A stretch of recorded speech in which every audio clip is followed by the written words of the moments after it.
The abuse started at, I would say, age very young, like 7, 8, because my mother was an alcoholic, and I could say she used to pick pears. And when she would come home with the men, some of them, she would be too drunk to satisfy their needs. And then they would come to me, being I was the eldest at the time, because we used to sleep on the floor. And unfortunately, she used to be by us with her joints, however you call them. And they would finger me or whatever, play with me. And I would try my best to sleep at the end where I couldn't be reached, but then being that she was so drunk, she wasn't aware of what was going on. The men would actually lift me up, and being I was so tender, I mean, So I how old were you at that time? 7, 8, Okay. 7, 8, because I was still at at primary school. Yeah, Were you the only person living with your mother at that time? no, I had two siblings. And two brothers, two No, sisters. a sister and a brother. And how old were they? Younger than you? Very young. Yeah, they were like 3, 4, and 5. Yeah, something Right. so. How often did that happen? How often did people come over to the house? Did men come over to the house? Most likely you could see on a weekend when she goes out and drink her rum with the people. Yeah. And then it got to a point where she sent me to stay with my other sister and brother, father, the grandmother in fact. And then when I thought I was being saved from one story, it actually got worse. That's when I was abused more, because my sister father, he was a drug addict. He used to take, at the time he was piping. I used to see him with the little pipe and whatever. And he would wake up every morning the same time, but it would be before sunlight. But you would hear the cocks crowing, you would hear roosters and things. I remember it vividly because you don't forget things like that. And he would come, he would play with me, fondle me, finger me, and then he would try, and then he tried to penetrate me, and that was it. And how old were you at that time? You were still. I was like 9, 10. Okay. So the abuse had continued at your mother's house for about 2 years. Well, it wasn't at my mother's house. She sent me to live with my sister's grandmother, Okay. and the father used to live there with them. Yeah, and I tried to tell the niece, the man's niece, that I didn't want to sleep on the floor in the living room because he was, and she was telling me, no, that's okay, that's all right, don't worry about it. And then it sprung like maybe she was being abused too. That's why yeah, because she telling me that's because she was like 13, 14, and I used to tell her I afraid to sleep on the floor. I afraid let me sleep in the middle of them, and it still wouldn't save me because even if I was in the middle of them, he would still lift me up and put me at the end of the piece of sponge he was sleeping on. So you can imagine the horror of being falling asleep in that house nighttime. So how did that affect your school? What happened? Surprisingly, it did not affect my grades, but it affected um, it sparked feelings I wasn't supposed to be feeling. It had my little sex drive. I could say little sex drive high at the time because now I was introduced to sex, and I was always, how would I say, playing with myself and whatnot. And I would always, as much as, I don't even know how to explain it because people will not understand unless they've been there. But it affected my mind where I was more open to sex, and I was, you understand. But I didn't, growing up, I didn't go behind little boys, and no, I wasn't doing that, no. But the grades did not affect my grades. But at one point we had an essay to write at school, and I wrote an essay. They said the scariest night of your life, and I went.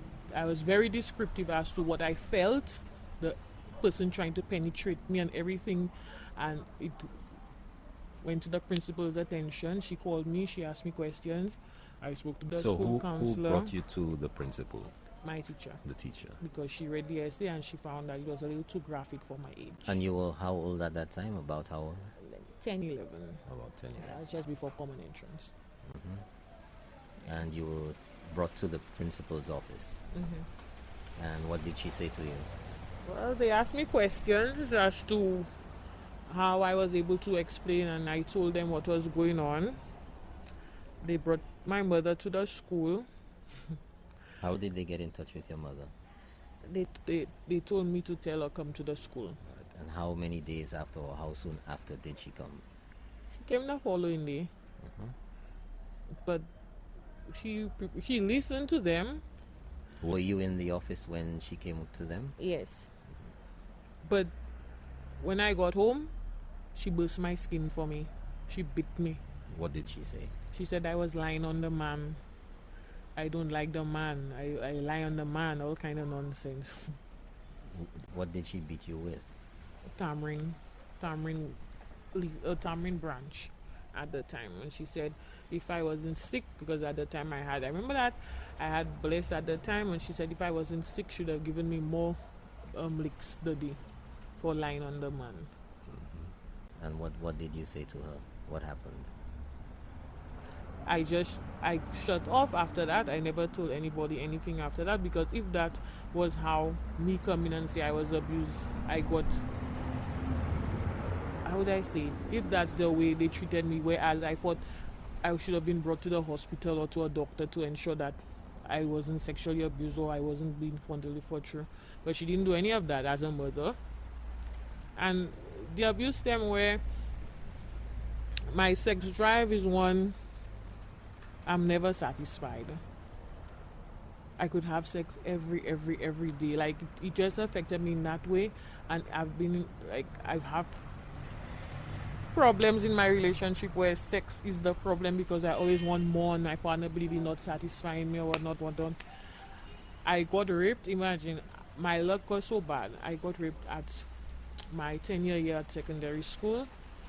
I conceived. And again, she was called by the principal, saying I was underage, and she was told they were willing to go through the procedure with me and whatever, because the feelings I would have towards that child would not be. And again, she did not play the role as a caring mother. She said no. And she did not work with my school teachers and my guidance counselor, where they explained everything as to the child and how I going to react towards the child, and she still didn't care. I don't know. It's just messed up. A lot of people would see young girls on the street acting out, and sometimes they don't even know what's going on at the child's home. I remember me rebelling and acting out, and everybody saying I was wild, and I wasn't wild. How did you rebel? How did you act out? I was always loud, rowdy, looking for trouble, but deep down I was afraid of men. I was honestly afraid of men. But why were you rowdy? What did you think that you were doing by being rowdy? That when they see me acting like that, they would not come and approach me, or they wouldn't try and trouble me, because they would say I'm very aggressive. I would you understand? But most of the behavioral problems was because of that. So you had your baby, and what happened? I didn't. I finished school because I got pregnant again at the 10th year at the secondary school. It was hard because it was a rape case. I made a report to the police. I did go to the police. I made a report. And how old were you at that time? 17. And when I remember. But you were raped at what age? 17. 17. Yeah. So was it 17? Yeah, 16 going to be 17. And how did that happen? How did you get to be raped? Okay, the person in question is a popular person, and I'm not his only rape case. From what I've understood and what I've heard, and what I know, I'm not his only rape case. How did it happen? You were at home? No, I was going to school, and I normally pass his route to go home. And So you were he would returning trouble home. me. No, he would trouble me, and I would ignore him. And he always telling me one day he must hold me or he must, and I would just ignore because he wasn't somebody I would have dealt with at the time because of his character. And unfortunately, he had a brother going to the same school with me. Now, I used to talk to the brother because we were at the same school, and the brother called me, told me he wanted some book of, if I have a certain book he want to learn or whatever. But I looked around, I did not see the person there, so I went trying to get and I just felt somebody grab me. Where was that? Was that at his home? Was that No, on the that was street? on the street.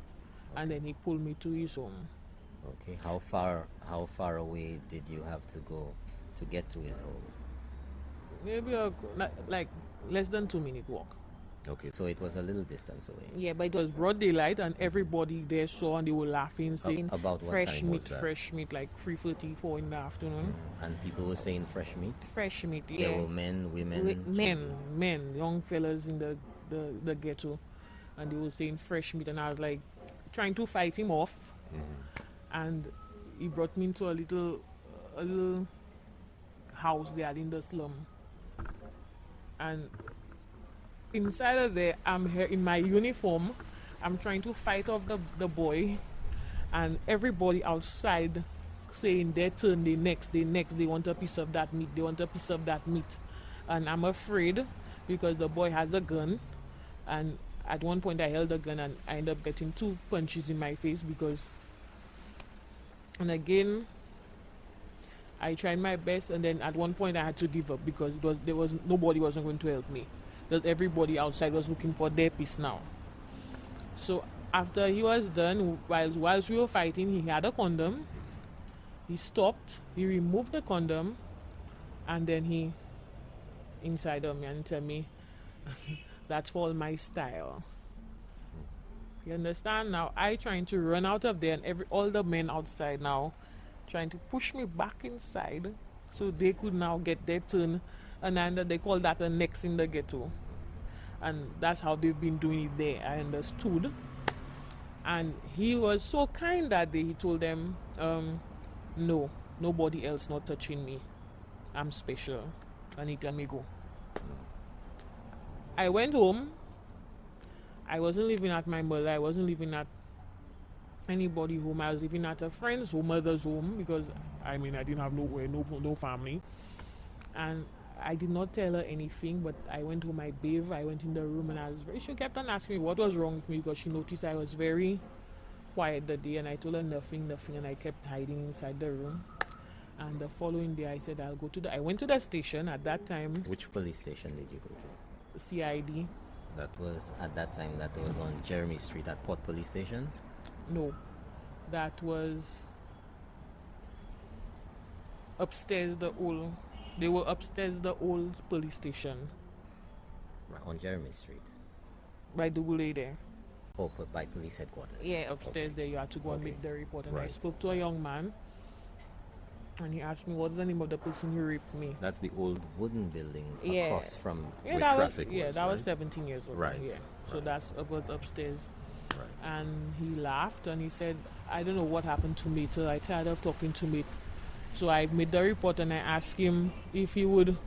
He told me yes. He told me if I would. Then I went back. He said they not seen him. So he told me if I see him call. When I call, I tell him look the man. Then they never came. When I went back and checked on the maker, I went back to the person in charge now. I think at the time that was okay, whoever was in charge at the time, and I went and I came and asked for update as to what's going on because I was pregnant and whatnot, and the man told me there was no case, nothing, no record of my case there. Okay, so it's my word against him, plus the officer, and the officer was no longer working there. He was working at a different department. The name he gave me was not the right name. So you So understand? the officer gave you an incorrect name? Yes, because apparently he and the person were friends. Okay. You understand? So nothing never So happened did to he him. take a report from you? Did he write Well, down he anything? pretended he was writing, but from when I went back, they told me there was no information there on my name, nothing like that. So I don't know what he was writing or if he was pretending to be writing, but I don't know. I honestly don't know. So that never went nowhere. My life was tormented by the man. Everywhere the man see me, the man would trouble my life. If I go out with my friends and the man see me, the man would harass me. Sometimes I have to leave where I am because of the man. How would he harass you? For example, there was something at Pigeon Point. I was years after the fact, and he saw me, and I just felt the person grab me again, right?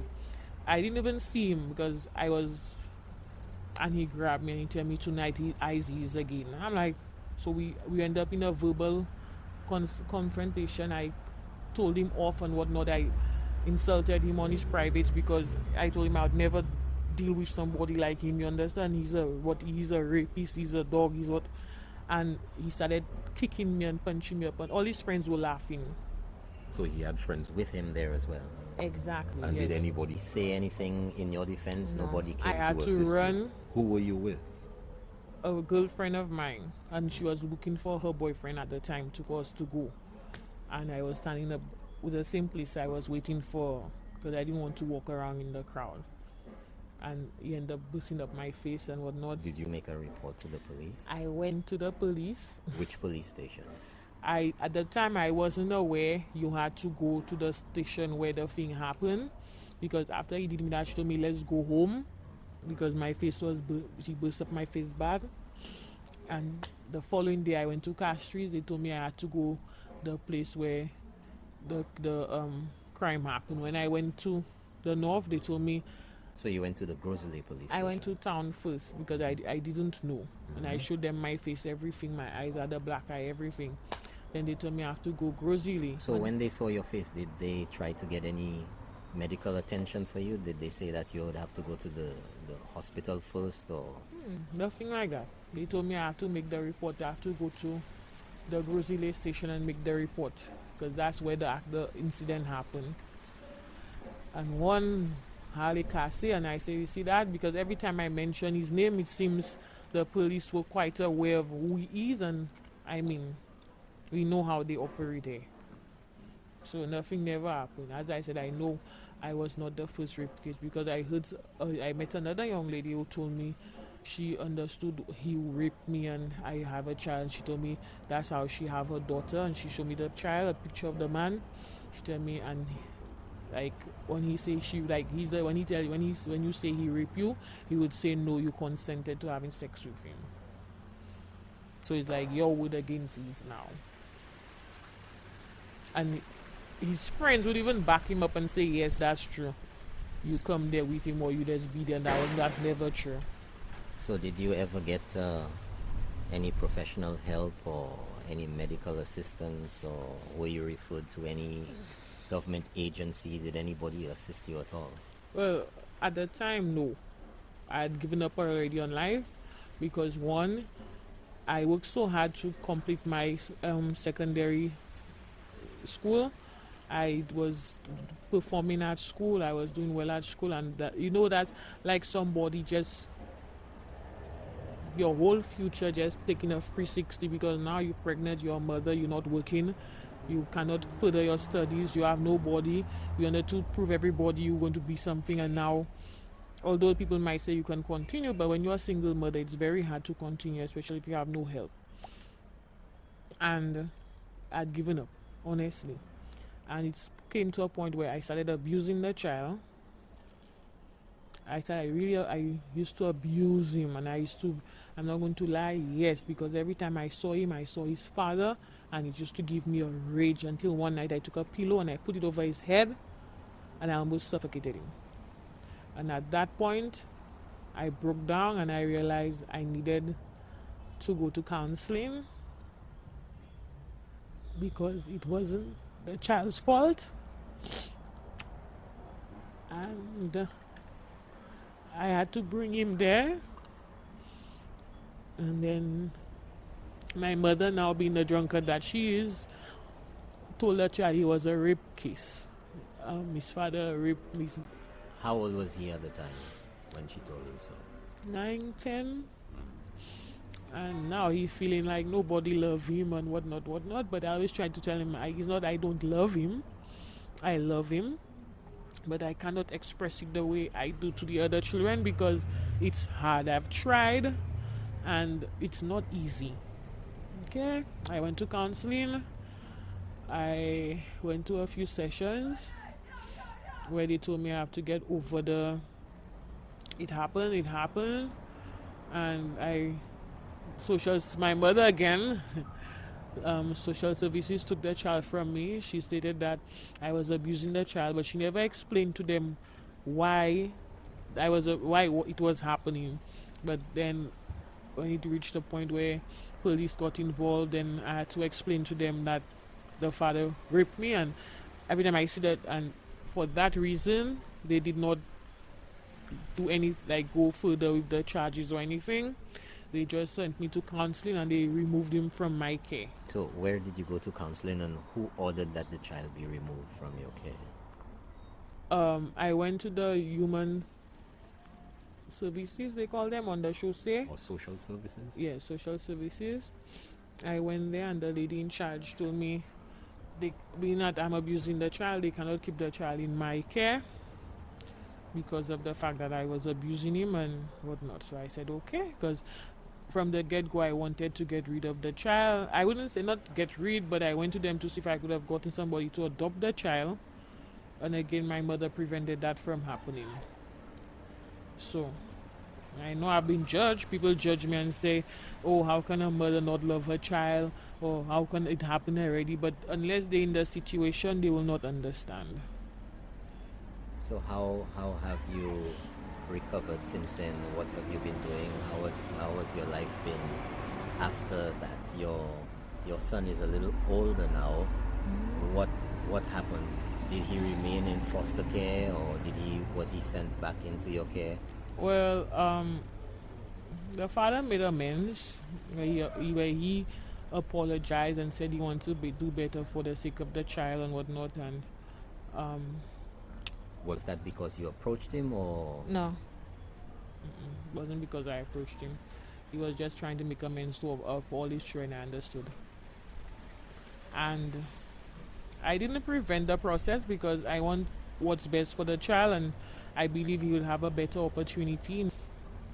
And I went ahead. I did everything I had to do for the child's sake to go back to yeah. So that's your story.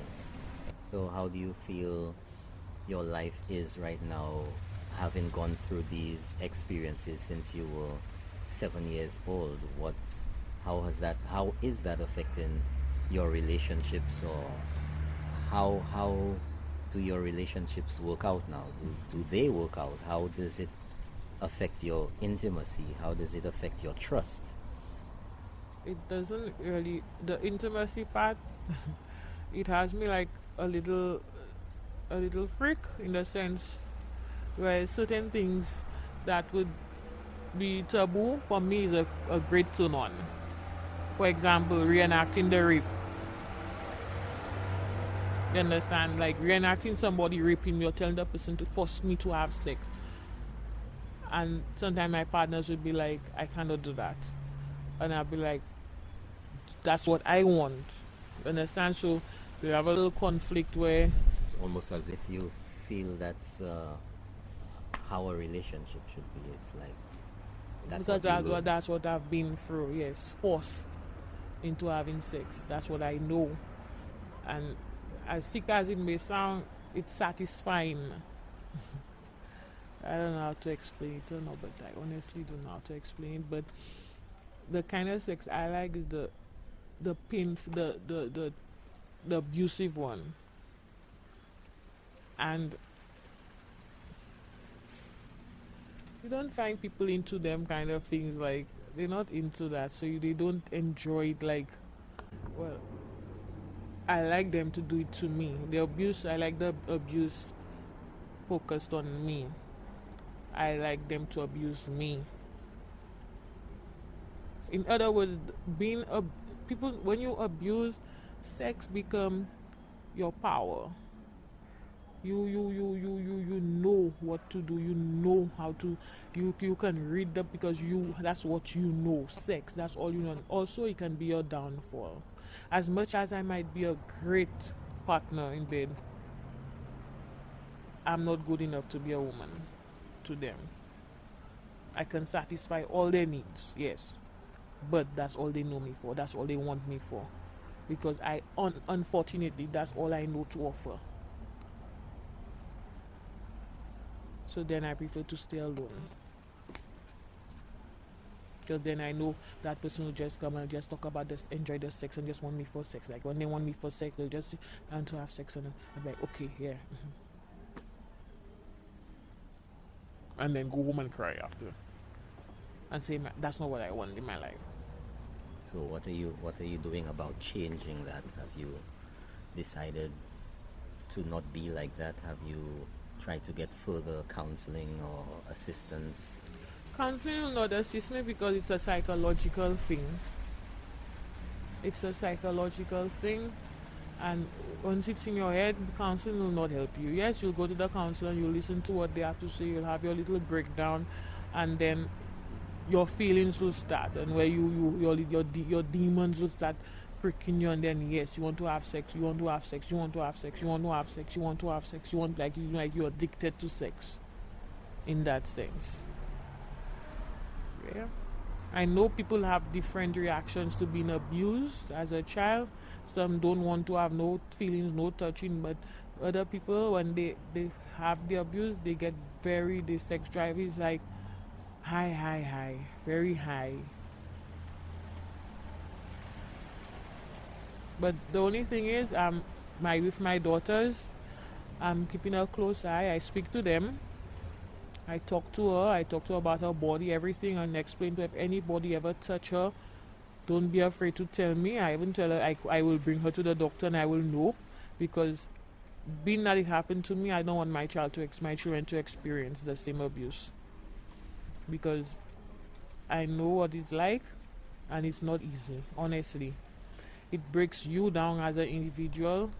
You feel worthless. You feel all kind of negative things about yourself, because again, all you have to offer is just sex. That's what you know. But did anybody try to help? What about other family members? Did you speak to anyone other than the police? Did you tell? I kept to be honest, for a long time nobody didn't know who I was pregnant for, because I was kind of embarrassed as to who the child father was, being the kind of character he was again. And up to now, people still tell me, you not have that child with so and so, and I'll be like, yeah. And she, I never knew that. Like, yeah, well, why should I advertise that? I mean, because in those times, sleeping with that kind of person makes you understand. And I wasn't about that them times. I was going to school. I was looking towards my future. You understand? And again, for somebody to just come and just do you that and laugh about it and say you're green, they make you ripe and all kind of nonsense, and for your style, it's not easy. Okay, well, thank you very much for sharing your story. No problem. Hope that it helps somebody out there. Yeah, I hope so too. Well, I hope my story can help somebody to understand they are not alone, and if they are going through any of what I just explained or related, you are not alone.